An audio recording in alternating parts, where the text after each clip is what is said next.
ආදරය මුදල්. එහෙම නැත්නම් සාර්ථකත්වය කියන මේ දේවල් යථාර්ථයක් කරගන්න ලෝකේ රහස් ඇසුරක් තියෙනවා කියලා මම කිව්වොත් ඔයාලා විශ්වාස කරනවද? නිකෝලා ටෙස්ලා ලෝකයේ බුද්ධිමත්ම ඉංජිනේරුවරයෙක්. ඔහු කිව්වා 3, 6, 9 කියන මේ අංක තමයි විශ්වයේ රහස් අගුළු ඇරලේ අතුර කියලා. ඔව්.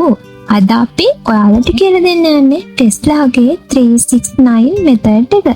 ඒක ඔයාගේ ජීවිතේ බලවත් වෙනසක් ඇති කරන්න පුළුවන් මැනිෆෙස්ටේෂන් ටෙක්නික් එකක්. ඉතින් වීඩියෝ එක බලලා ඉවර වෙනකොට ඔයාලට මේක try කරන්න හිතේ. subscribe කරලා bell icon එකත් press කරන්න. එහෙනම් අපි යමු වීඩියෝ එකට.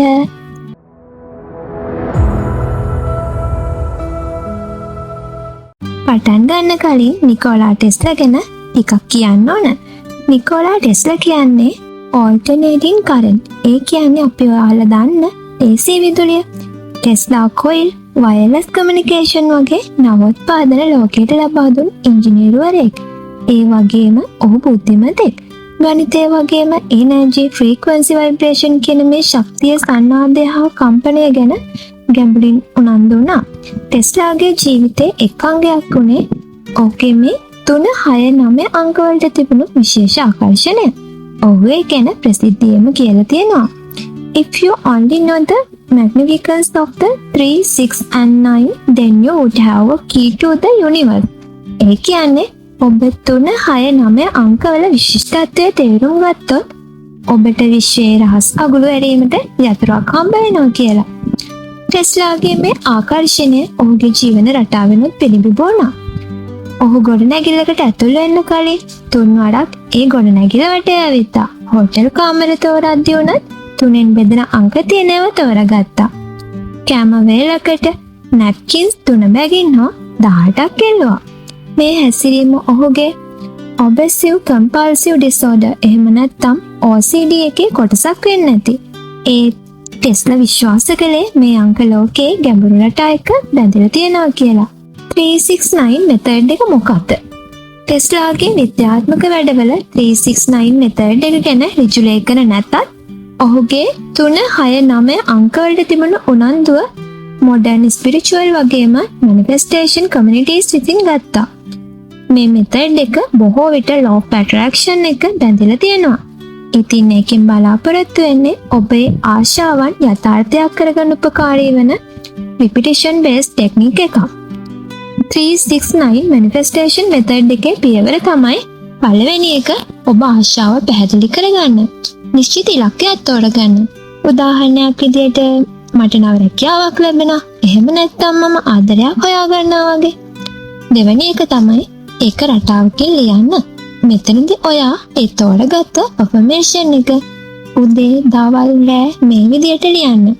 උදේ ඔයා තෝරගත්ත ඒ affirmation එක එහෙම නැත්නම් සහතික කිරීම 3 වරක් ලියන්න. දවල් එක 6 වරක් ඒකම ලියන්න. ආයෙත් රෑට ඒ affirmation එකම 9 වරක් ලියන්න. ඒක තමයි දෙවෙනි පියවර. ඉතින් බලමු තුන්වෙනි පියවර මොකක්ද කියලා. 3 තමයි හැඟීම් එකතු කරන්න. ලියද්දී ඒ ආශාව ඉෂ්ට වුණාම ඔබට දැනෙන හැඟීම, ඒ කියන්නේ කෘතඥතාවය, සතුට වගේ දේවල් හිතින්ම අවා ගන්න. 4වෙනි පියවර තමයි අඛණ්ඩව කරන්න. මේ process එක දිගට දවස් 21ක් එහෙම නැත්නම් 33ක් එහෙමත් නැත්නම් දවස් 45ක් අඛණ්ඩව කරන්න. මෙතනදී 33ක් කරනවා කියන එක වඩා හොඳයි. ඉතින් මේ විදිහට කළාම ඔයාගේ චේතනාව විශ්වයට ඇඟ වෙනවා. එහෙමයි තමයි විශ්වාස කරන්නේ. හරි, අපි බලමු උදාහරණයක්. අපි ගමු මේ ඉලක්කය. මට මාසයකට රුපියල් ලක්ෂයක ආදායමක් ලැබෙනවා. ඊට පස්සේ ඒක ඔයා මේ විදිහට තමයි ලියන්න ඕන. ඔයා උදේට ලියන්න ඕනේ මම පහසුවෙන් හා සතුටින් මාසයකට රුපියල් ලක්ෂයක් උපයන කියලා 3 වරක් ලියන්න ඕනේ. ඒ affirmation එක ඔයා දවල්ට 6 වරක් ලියන්න ඕන. රැට ඔයා එක 9 වරක් ලියන්න ඕනේ. දැන් තේරුණාද ඔයාලට? ඇයි 3, 6, 9 ටෙස්ලාගේ ඇතන් කියමන් එකතු වෙලා modern interpretations බිහි වෙලා තියෙනවා. ඔහු කිව්වා විශ්වයේ රහස් ඕනේ නම් energy, frequency, vibration ගැන හිතන්න කියලා. 3, 6, 9 අංක ගැන ඔහුගේ උනන්දු වෙන්නේ එවැනි patterns නිසා. ඊළඟට තියෙනවා ගණිතමය රටා. ටෙස්ලාගේ ගණිතයේ patterns ගැන උනන්දු වුණා. 3, 6, 9 අංක ඩිජිටල් රූට් කැල්කියුලේෂන් එකේ යුනිට් විදිහට හැසිරෙනවා. උදාහරණයක් විදිහට ඕනම අංකයක ඩිජිට්ස් එකතු කරලා සිංගල් ඩිජිට් එකක් හදනකොට 3, 6, 9 එකම ලූප් එකක එනවා. රේකල්ස් වල ඇන්ගල්ස් බෙදුවම 3, 6, 9 එන පැටර්න්ස් තියෙනවා. උදාහරණයක් විදිහට අංශක 360 සමානයි 3 එකතු කිරීම 6 එකතු කිරීම බිංදුව සමානයි 9. ටෙස්ලාගේ ඉන්වෙන්ෂන්ස් බොහෝමයක් මැග්නටික් ෆීල්ඩ් හා එනර්ජි සයිකල්ස් එක බැඳිලා තිබුණ නිසා මේ පැටර්න්ස් ඔහුට මැතමැටිකලි අපීලින් වෙන්නේ නැති. ඊළඟට තියෙනවා වෝටෙක්ස් මැත්. 3, 6, 9 අංක ඩබ්ලින් සීක්වෙන්සර්ස් වලදී එන්නේ නැති බවත් ඒ නිසා ඒවා ඉහළ ඩයිමෙන්ෂනල් ගුණ තියෙනවා කියලා ගොඩක් අය විශ්වාස කරනවා. ඒ වගේම ටෙස්ලාගේ කොයිල් වගේ ටෙස්ලාගේ ෆ්‍රීකවන්සි එක්ස්පෙරිමන්ට්ස් මේ පැටර්න් එක රිසොනේට් වෙන්නේ නැති.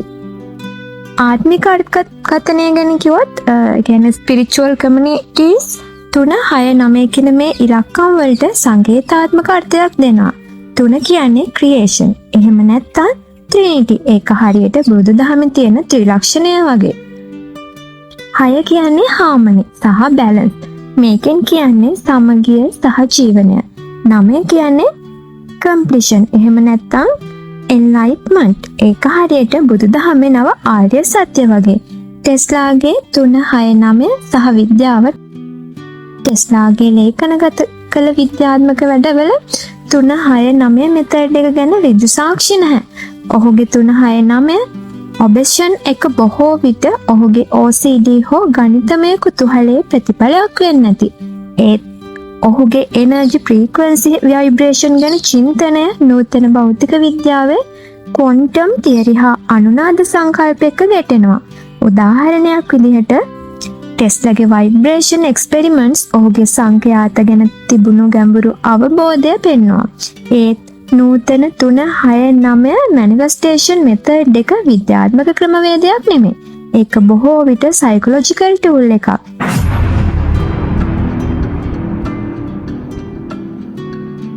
ඒ කියන්නේ රිපිටිෂන් හා ෆෝකස් කියන එක. ඔයාගේ යටිසිතට රීප්‍රෝග්‍රෑම් කරලා ආත්ම විශ්වාසය හා ක්ලැරිටි එක වැඩි කරනවා. අපි බලමු 3, 6, 9 හා ටෙස්ලාගේ එක්ස්පෙරිමන්ට්ස්. ඒ කියන්නේ පළවෙනිම එක ටෙස්ලා කොයිල්. ටෙස්ලා කොයිල් එක හයි ෆ්‍රීකවන්සි හා හයි වෝල්ටේජ් ඉලෙක්ට්‍රිසිටි ජෙනරේට් කරනවා. ඒක අනුනාද මූලධර්මයක වැඩ කරනවා. කොයිල් එකේ වයින්ඩින්ග්ස් හා දෝලන චක්‍රීය රටා එක බැඳිලා තියෙනවා. 3, 6, 9 ඒවා එක්ක ගණිතමය වශයෙන් පෙළගැස්වෙනවා.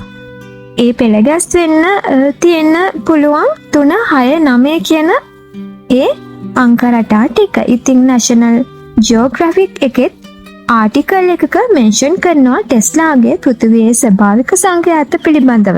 නව නිපැයුම් එක්ක මේක රීසොනේට් කරන්න උත්සාහ කරපු බව.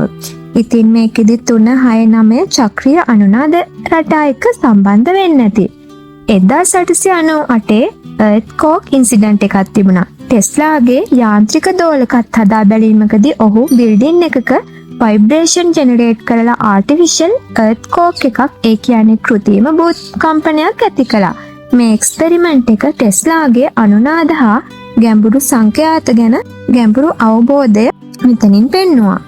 මෙතනදී 3, 6, 9 අනුනාද චක්‍ර එක්ක සංකේතාත්මකව සම්බන්ධ වෙන්නේ නැති. මොකද ටෙස්ලාගේ ගණනය කිරීම නිවැරදි ඒවනේ. ඒව සංඛ්‍යාත එක්ක ගැලපීම් එක බැඳිලා තිබුණා.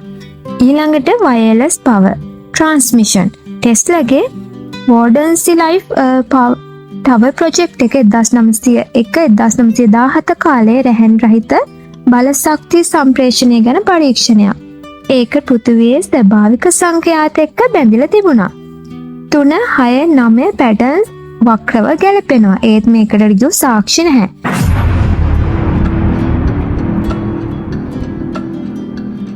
තුන 6, 9 මැනිෆෙස්ටේෂන් මෙතඩ් එක භාවිතා කිරීමට ප්‍රායෝගික උපදෙස් තියෙනවා. පළවෙනිම එක තමයි පැහැදිලි විශේෂ අෆර්මේෂන් එකක් තෝරගන්න. මුලින්ම ඔයාගේ ගෝල් එක ක්ලියර්, පොසිටිව් හා ප්‍රසන්ට් ටෙන්ස් එකෙන් ලියන්න. මට මුදල් ඕන වගේ.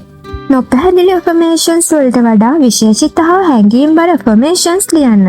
affirmation එක ලියන්න කලින් විනාඩි 5ක් 10ක් වගේ meditation session එකක් කරන්න. ඔයාගේ මනස සංසුන් කරලා චේතනාවට අවධානය යොමු කරන්න. affirmation එක තප්පර 17ක් ගන්න විදියට හදාගන්න. ඒබ්‍රහම් හික්ස්ගේ තප්පර 17 රූල් එකත් එක්ක align වෙන්න. උදාහරණයක් විදිහට මම සතුටින් හා බහුලත්වයෙන් මාසයකට රුපියල් ලක්ෂ 5ක් උපයනවා. ඒක මට ලොකු නිදහසක් දෙනවා. මම මගේ ට්වින් ෆ්ලේම් එක්ක ආත්මීයව සම්බන්ධ වෙලා එකතු වෙනවා. මේ විදියට නෝට්බුක් එක ඔයාගේ ගෝල් එක ලියලා රිෆයින් කරන්න. දෙවෙනි එක තමයි ඩෙඩිකේටඩ් ජර්නල් එකක් භාවිතා කරන්න. pen and paper method එක යූස් කරන්න. ඒක ඩිජිටල් ටයිපින් වලට වඩා මොලේ එන්ගේජ්මන්ට් එක වැඩි කරනවා. නෝට්බුක් එකත් 3 6 9 මෙතඩ් එකට වෙන් කරන්න. ජර්නල් එක ලියන්න සංසුන් පූජනීය අවකාශයක. උදාහරණයක් විදිහට ඉටිපන්දම් මෘදු සංගීතය එක්ක 432ක හර්ට්ස් ෆ්‍රීකවන්සි මියුසික් ප්ලේ කරන්න. YouTube එකෙන් ඔයාට ඒව හොයාගන්න පුළුවන්. ඔයාගේ එනර්ජි අලයින්මන්ට් එක වැඩි කරන්න. එකම නෝට්බුක් එක හැමදාම පාවිච්චි කරන්න. කන්සිස්ටන්සි බිල්ඩ් කරන්න. නෙගටිවිටි එනවනම් වෙනම පිටුවක ලියලා නිදහස් කරන්න. 3 6 9 රූටින් එක දැඩි ලෙස අනුගමනය කරන්න. affirmation එක උදේට 3 වරක්, දවල්ට 6 වරක්, රැට 9 වරක් ලියන්න. එකම කාල පරාසයක් පවත්වාගෙන යන්න. ලියන්න කලින් විනාඩි 2ක් 3ක් මෙඩිටේෂන් කරන්න. ඔයාගේ මනස ફોකස් කරලා යටසිත අවදි කරගන්න. දවස් 33ක් එක දිගට කරන්න. මගහැරුණු දවසක් තිබුණොත් ආපහු මුලින්දන් කරන්න ඕන නැහැ. ඒත් කන්සිස්ටන්සි එක ඒක තමයි වැදගත් වෙන්නේ. 4 වෙනි පියවර තමයි ඉමෝෂනල් එන්ගේජ්මන්ට් හා විසුවලයිසේෂන් එකතු කරගන්න. affirmation එක ලියද්දී ඔයාගේ ගෝල් එක ඉෂ්ට වුණා කියන හැඟීම විසුවලයිස් කරන්න. චිත්ත වේගීය ශක්තිය විශ්වයට ඔයාගේ චේතනාව විස්තරණය කරනවා. ලියද්දී ඔයාගේ ගෝල් එකේ ප්‍රතිඵල ඉමැජින් කරන්න. affirmation එක ශබ්ද නගා කියවලා ෆීල් කරන්න. ඒ වගේම තප්පර 17 රූල් එක ෆලෝ කරන්න. පස්වෙනි එක තමයි කන්සිස්ටන්සි. කන්සිස්ටන්සි වගේම ඉවසීම තියාගන්න. දවස් 33ක් එහෙම නැත්නම් 21ක් හෝ 45ක් එක දිගට කරන්න. රිසල්ට් එන්න කාලය ගත වෙන්න පුළුවන්. ඔයාගේ දිව්‍යමය වෙලාව විශ්වාස කරන්න. ඔයාගේ ප්‍රොග්‍රෙස් එක ට්‍රැක් කරන්න. ඒකට හොඳම විදිහ තමයි ජර්නල් එකේ ඔයාගේ පුංචි ජයග්‍රහණ නෝට් කරන්න. සැකයක් එනවනම් විශ්වය මගේ ආශාවන් පෙළගස්සන බව මම විශ්වාස කරමි. මේ වගේ affirmation එකක් එකතු කරන්න. පුංචි ජයග්‍රහණ සමරන්න. උදාහරණයක් විදිහට බලාපොරොත්තු නොවෙච්ච opportunity එකක් ආවොත් ජර්නල් එකේ ලියන්න. දවස් 33 challenge එක ඉවර කරනකොට ඔයාටම තෑග්ගක් දෙන්න. 6 වෙනි එක තමයි inspired action ගන්න. හොඳට මතක තියාගන්න affirmations ලියන එක විතරක් මදි. ඔයාගේ ඉලක්ක එකට පෙළගස්වන ප්‍රායෝගික පියවර ගන්න. විශ්වය ඔයාට opportunities දෙවනවා. ඒව අල්ලගන්න.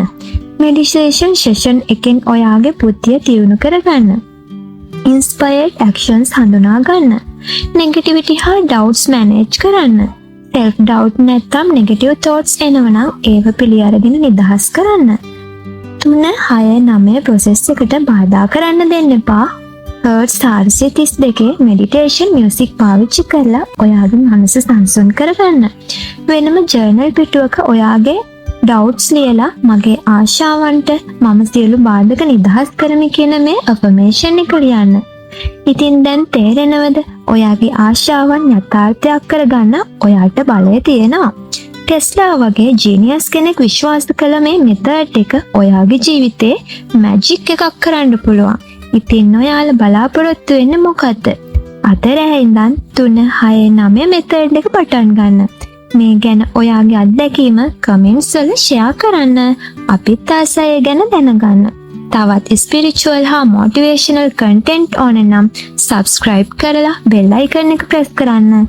ඊළඟ වීඩියෝ එකේදී අපි තවත් එක්සයිටිං ටොපික් එකක් ගැන කතා කරමු. එහෙනම් stay motivated, stay blessed. ආයෙත් හමු වෙමු. ජය වේවා.